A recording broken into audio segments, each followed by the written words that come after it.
सबसे पहले भगवान भोलेनाथ के चरणों में प्रणाम करती हूँ, मेरा प्रणाम स्वीकार हो। आदि शक्ति माँ भवानी गौरा के चरणों में प्रणाम करती हूँ, मेरा प्रणाम स्वीकार हो। सभी देवी देवताओं के चरणों में प्रणाम करती हूँ, मेरा प्रणाम स्वीकार हो। आप सभी गुरु भाई गुरु बहनों के चरणों में प्रणाम करती हूँ, मेरा प्रणाम स्वीकार हो। गुरु भाई गुरु बहनों, आप लोगों के साथ से, आप लोगों के सपोर्ट से महादेव की कथा और शिव शिष्यों तक पहुंचती है। तो आप लोगों से हाथ जोड़ के यही निवेदन है कि आप लोग कथा को ज्यादा से ज्यादा शेयर करिए, ताकि महादेव की कथा और शिव शिष्यों तक पहुंच सके। देखिए, जब हम लोग एक ही गुरु के शिष्य हैं, एक ही मार्ग पे चल रहे हैं, शिव शिष्यता का मार्ग हम लोगों ने अपनाया है कि हम लोग शिव के शिष्य हैं, तो इस शिव शिष्यता में कुछ कार्य है, उनको पूरा करना हमारा कर्तव्य बनता है। तो उसी कार्य पथ पे चलते हुए आप लोग भी हमारे सपोर्ट को, हमारे साथ को बनाए रखिए, ताकि हमें आपका साथ मिल जाए और आपको हमारा साथ मिल जाए। हम दोनों मिलके और कथा को ज्यादा से ज्यादा लोगों तक पहुंचाएंगे, ज्यादा से ज्यादा लोगों को भगवान के गुणगान के बारे में बताएंगे। तो आप लोग हमारा साथ दीजिए और कथा को ज्यादा से ज्यादा शेयर करिए। अगर जो आप लोग चैनल पे नए हैं तो सब्सक्राइब कर लीजिए, ताकि जो भी वीडियो पड़े, जो भी कथा पड़े, वो आप लोगों तक आसानी से पहुंच जाए। कमेंट में महादेव का नाम जरूर लिखिए। महादेव का नाम लिखने से, बोलने से सारे कष्ट दूर हो जाते हैं, सारी परेशानी दूर हो जाती है। तो महादेव का नाम जरूर लिखिए। देखिए, परमात्मा, हमारे गुरुवर, हमारे देवों के देव महादेव मात्र ये ऐसे देवता हैं कि इनको प्रसन्न करना बड़ा ही आसान है। आप भी ये जानते हैं कि हमारे महादेव को एक लोटे जल से भी प्रसन्न किया जा सकता है। पर हां, हमारे महादेव जितने भोले भाले हैं, उतने ही कठोर भी हैं। कभी कभी अपने भक्तों की कड़ी परीक्षा भी ले लेते हैं, और कभी कभी तो ऐसी सरलता दिखाते हैं जिसका कभी सोच कोई रखा ही नहीं था। कभी हमने सोच रखा ही नहीं था कि हमारे साथ ये चीज हो जाने वाली है।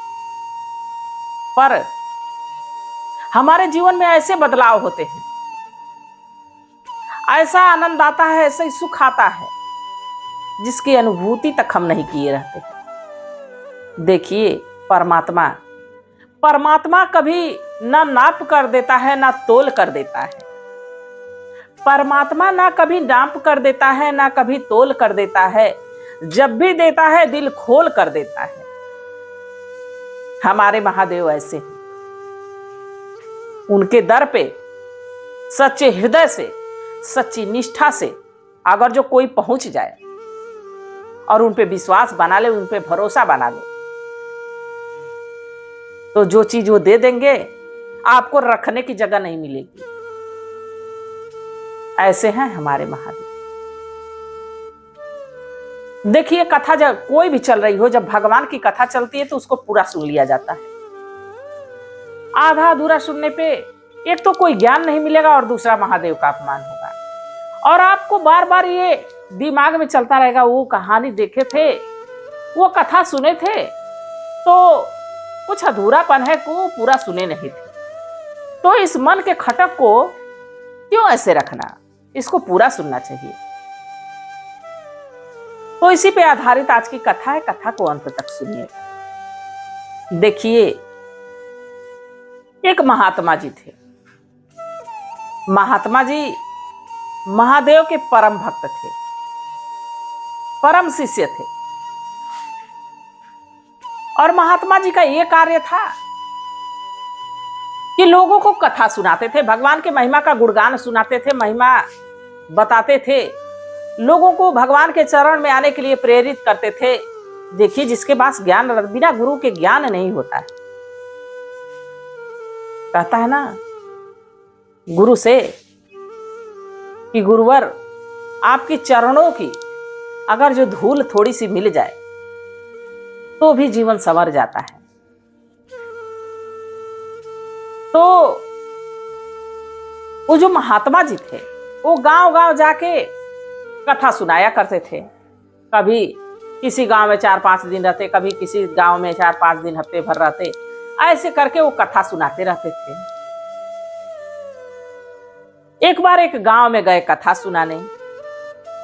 एक बार एक गांव में गए कथा सुनाने। वहां बड़ी भीड़ होती थी महात्मा जी को सुनने के लिए। आप लोग भी, हमारे यहाँ भी अगर जो कोई कथा वक्ता आता है, कोई कथा सुनाने आते हैं लोग, कोई महात्मा लोग आते हैं, कोई कथावाचक लोग आते हैं, तो हमारे क्षेत्र में भी बड़ी रुचि से लोग जाते हैं कथा सुनने। देखिए, इस परंपरा को कभी खत्म नहीं करना चाहिए। जो हमारा इतिहास है उसको यही कथावाचक लोग तो ही बताते हैं। हमारे राम लला के बारे में बताते हैं, हमारे कृष्ण लला के बारे में बताते हैं, हमारे शिव के बारे में बताते हैं, हमारे विष्णु भगवान के बारे में बताते हैं, माताओं के बारे में बताते हैं। तो ये कथा नहीं है, ये हमारे जीवन का एक पहलू है जिसको हमको महात्मा जी लोग समझाते हैं और बताते हैं और शिव की तरफ चलने का मार्ग बताते हैं। तो महात्मा जी को सुनने के लिए हजारों की भीड़ लगती थी। उसमें एक शिव शिष्य रोज जाता था और बड़े ही संपन्न घर का था, साधु संतों की सेवा भी करता था, क्योंकि उसके पास धन दौलत की कोई कमी नहीं थी। बाकी देखिए, एक मन से भगवान अगर जो दिए तो एक मन से मदद करना और एक दिखावे का करना, ये दो चीजें अलग हो गई। एक तो हम तन से मन से सब कुछ अर्पण कर देते हैं, और एक हमारे पास अगर जो है तो दिखा के देते हैं, दिखावा करते हैं। ये चीजें अलग हो गई। ये दिखावा वाली जो बात है भगवान को भाती नहीं। भगवान हृदय देखते हैं, साफ निर्मल मन देखते हैं कि किसका निर्मल मन है, कौन सच्ची निष्ठा से भक्ति कर रहा है, कौन सच्चे विश्वास से हमको पूज रहा है, हमको याद कर रहा है, कौन सच्चे विश्वास से किसी भूखे दुखे की मदद कर रहा है। भगवान सब जानते हैं, वो तो अंतर्यामी है। हम आप तो अपने घर की ही बात नहीं जान पाते, अपनी खुद की समस्या नहीं सुलझा पाते, पर वो तो घट घट के वासी हम में, आप में, सब में विराजित है। वो सबको जानते हैं, सबकी मन की हाल को जानते हैं। तो व्यक्ति रोज वहां जाके बैठता था कथा सुनने के लिए, और जब कथा समाप्त होती थी तो महात्मा जी के पास जाता था, महात्मा जी के पांव दबाता था, महात्मा जी से खूब ढेर सारी पूजा पाठ की बात किया करता था। महात्मा जी से रोज एक सवाल पूछता था कि अच्छा महात्मा जी, हम सुने हैं कि आप बहुत पहुंचे हुए आत्मा हैं, बहुत सिद्ध पुरुष हैं, आपका भगवान से बातचीत होता रहता है, बड़ा मेल है भगवान से आपका। महात्मा जी मुस्कुराते थे, कहते नहीं, मैं भी आप ही लोगों की तरह एक पुरुष हूं, और भगवान की कृपा हुई है, थोड़ी सी हमको ज्ञान अगर जो आ गया है तो उस ज्ञान को बांटने की कोशिश कर रहा हूं। तो व्यक्ति कहता था नहीं नहीं, हमने सुना है आपने बहुत सिद्धियां प्राप्त की हैं, तो आप बता दीजिए कि हमारी मृत्यु कब होगी। अब जो महात्मा जी थे इस बात को टाल देते थे, इस बात को टाल देते थे, उसको बताते नहीं थे। इधर उधर की बात करते, पूजा पाठ की बात करते, खाने पीने की बात करते, उलझा के फिर उसको भेज देते। अब ऐसे ही चलता रहा, 5-6 दिन कथा ऐसे चलती रही। एक दिन वो व्यक्ति आया, जब कथा समाप्त हुई तो महात्मा जी के पास बैठा, कहा महात्मा जी, अब तो आपके जाने का समय यहां से आ गया है, अगर जो आप हमारे प्रश्न का उत्तर आज नहीं दिए तो आज निश्चित है कि हमारी मृत्यु हो जाएगी, हम यही अपना सर पटक पटक के अपना प्राण त्याग देंगे। महात्मा जी फिर मुस्कुराए। जब महात्मा जी मुस्कुराए तो व्यक्ति कहा देखो, महात्मा जी से मैं मरने के लिए कह रहा हूं और महात्मा जी मुस्कुरा रहे हैं। महात्मा जी कहे वत्स, जब तक यमराज के दूत नहीं आएंगे तब तक मृत्यु नहीं होगी, जब मृत्यु जब लिखी होगी तभी तुम्हारी मृत्यु होगी। तो कहा वही तो मैं जानना चाहता हूं कि हमारी मृत्यु कब होगी, आप बता दीजिए, अन्यथा आज तो हमारी मृत्यु पक्की है। महात्मा जी फिर मुस्कुराए। महात्मा जी कहे कि जानोगे तो विचलित हो जाओगे। देखिए, सब जानता है कि हमको एक ना एक दिन मरना है, पर अगर जो कोई समय से पहले जान जाए कि हमारी मृत्यु अगले क्षण होने वाली है, तो उस क्षण के बजाय इसी क्षण वो मर जाएगा। बेचैन हो, व्याकुल हो जाएगा कि हम मरने वाले हैं। ये माया, ये मोह, ये जो घेरा बना रखे हैं हम लोग अपने परिवार के मोह का, बाल बच्चों के मोह का, हम जब से जन्म लिए, जब से होश संभाले, तब से यही तो करते आ रहे हैं। कभी किसी की मोह में, कभी किसी की मोह में। और जो हमको भेजा है उसकी मोह तो हम किए ही नहीं। पूरा जीवन व्यर्थ ही चला गया। कभी क्या हमने जितनी निष्ठा से अपने परिवार के लिए सोचा, अपने बच्चे के लिए सोचा, अपने पति के लिए सोचा, अपने परिवारजन के लिए सोचा, अपने मित्रों के लिए सोचा, क्या कभी उसी निष्ठा से अपने भगवान को हमने चाहा? कभी इस बात को आप लोग सोचते हैं कि जिस विश्वास से हम अपने परिवारजनों की सेवा करते हैं, जिस विश्वास से हम अपने परिवार की खुश रखने की कोशिश करते हैं, क्या कभी उसी निष्ठा से भगवान को खुश रखने की कोशिश किया हमने? पर उनका देखिए, वो निस्वार्थ भाव से हमको खुश रखने की कोशिश करते हैं। हम क्या उनको देते हैं? कुछ नहीं, पर वो सब हमको देते हैं। हमको इतनी सुंदर शरीर दी, हमारे जीवन में बाल बच्चे, परिवार, धन दौलत, कोठा अटारी, गाड़ी बंगला, सब कुछ का सुख दिए, वही ना दिए। और हमने क्या दिया? कुछ नहीं। तो इसलिए हमारा भाव अब निर्मल हो जाना चाहिए। हमारा भाव जब से ज्ञान हो गया, तब से ये भाव ला लेना चाहिए कि हे प्रभु, जो आप हमको दिए हैं वो सब आपको अर्पण है। हमारे दुख भी आपके, हमारे सुख भी आपके, हमारे बाल बच्चे भी आपके, हमारी सारी जिम्मेदारी आपकी। अब आप जानो कि हमारी नाव किस किनारे पे लगानी। फिर देखिए, नाव किस किनारे पे लगती है। भगवान कैसे आपको बड़े सुंदर सुख के साथ जीवन का आनंद देते हैं। अब वो व्यक्ति जब जाना कि हमारी मृत्यु कल होने वाली है, व्याकुल हो उठा। महात्मा जी कहे कि तुम्हारी मृत्यु कल है। कहा, महात्मा जी मैं मरना नहीं चाहता। महात्मा जी कहे कि ये तो निश्चित है कि तुम्हारी मृत्यु कल होगी। कहा उपाय? महात्मा जी कहे कि उपाय यही है कि देवों के देव महादेव को अगर जो मनाया जाए तो वो तो कालों के काल हैं। जैसे श्वेत मुनि को उन्होंने जीवन दान दिया था, जैसे मार्कंडे ऋषि को जीवन दान दिया था, वैसे ही जरूर तुम्हारे पे कृपा होगी। अब वो व्यक्ति घर पहुंचा और अपने पत्नी, अपने पिता, अपने माता, बच्चों से मिला। कहा ऐसा है कि आज हमारा मन बड़ा ही भारी है, बड़ा बेचैन है, बड़ी चिंता है। वो लोग पूछे किस चीज की चिंता? कहा कि अभी हम कुछ कहने लायक नहीं, कुछ बताने लायक नहीं, अभी हम एकांतवास में जा रहे हैं और हम रात भर उसी एकांतवास में रहेंगे। हमको कोई पुकारेगा नहीं, ना कोई बुलाएगा।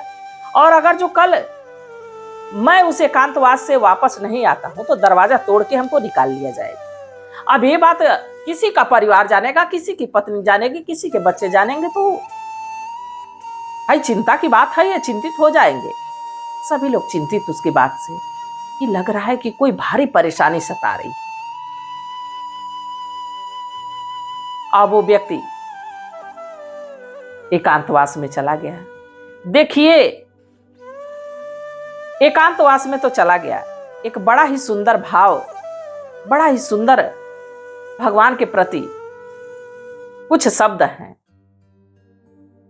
न पूजन किया है, ना तपस्या ही की है, न पूजन किया है, ना तपस्या ही की है।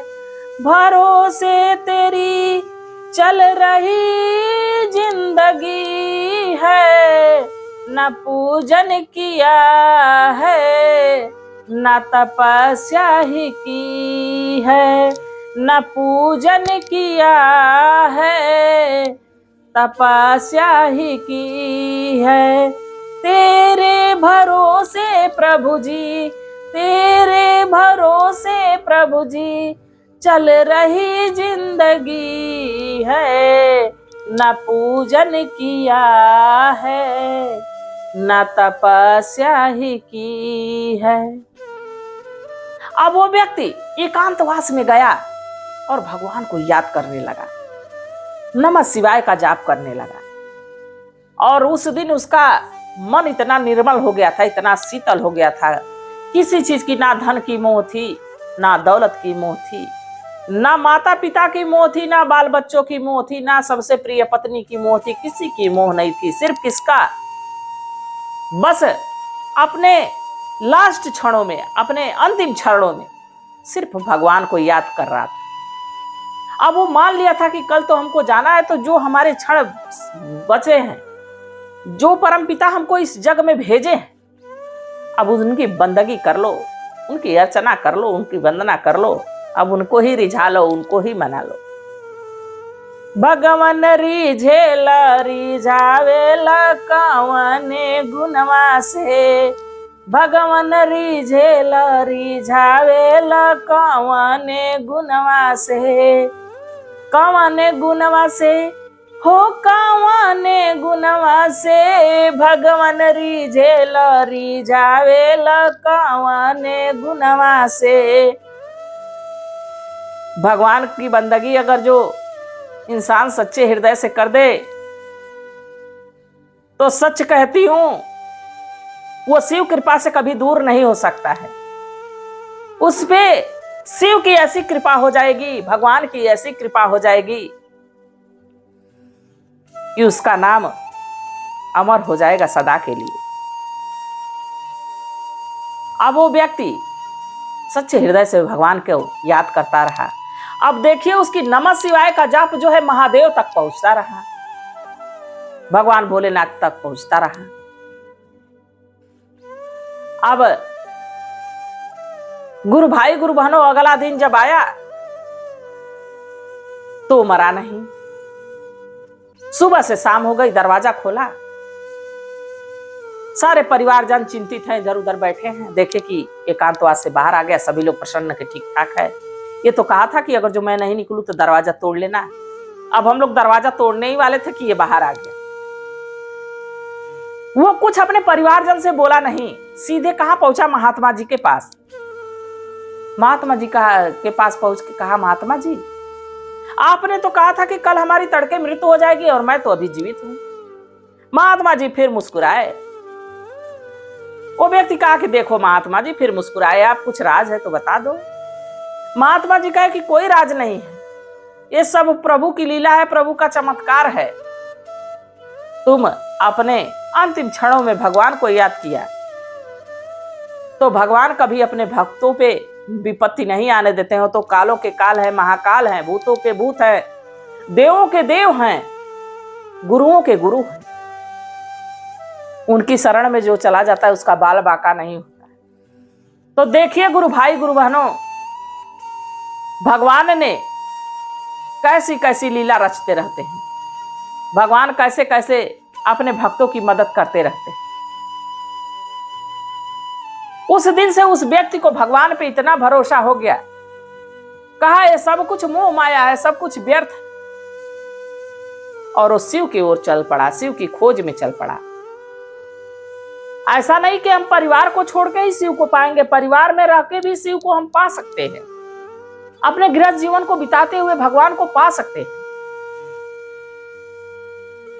सच्चा शिष्य तो वही है कि दोनों कार्य को कर रहा है, अपने गृहस्थ जीवन को भी निभा रहा है और अपने प्रभु को भी पूज रहा है, उनको याद कर रहा है, उनकी आराधना कर रहा है, उनकी वंदना कर रहा है, उनकी बंदगी में जी रहा है। तो देखिए, इसीलिए कहते हैं कि परमात्मा ना नाप कर देता है, ना परमात्मा सोच कर देता है, ना परमात्मा नाप कर देता है, ना परमात्मा तोल कर देता है। जब भी देता है परमात्मा दिल खोल कर देता है।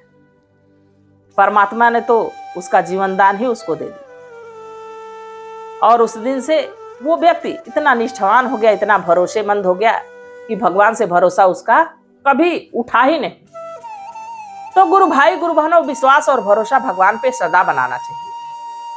और जब हम उन्हीं पे छोड़ देंगे, अपनी समस्या छोड़ देंगे, अपना परेशानी छोड़ देंगे, अपना सुख छोड़ देंगे, तो जो सुख है ना वो कई गुना बढ़ जाएगा। और जब कई गुना सुख बढ़ जाएगा तो जो जो हमारे जीवन में थोड़ा सा दुख था, उस कई गुना सुख के आगे कहां से दुख, वो भी दुख उसी में दब जाएगा। तो विश्वास और भरोसा बहुत बड़ी चीज है। तो गुरु भाई गुरु बहनों, आप लोगों को कथा कैसी लगी जरूर बताइएगा। मैं भी महादेव से प्रार्थना करती हूँ कि हे भोलेनाथ, हे शिव गुरु, जो इस कथा को देख रहा है, सुन रहा है, सब पे अपनी दया दृष्टि बनाए रखिएगा। इसी कामना के साथ हर हर महा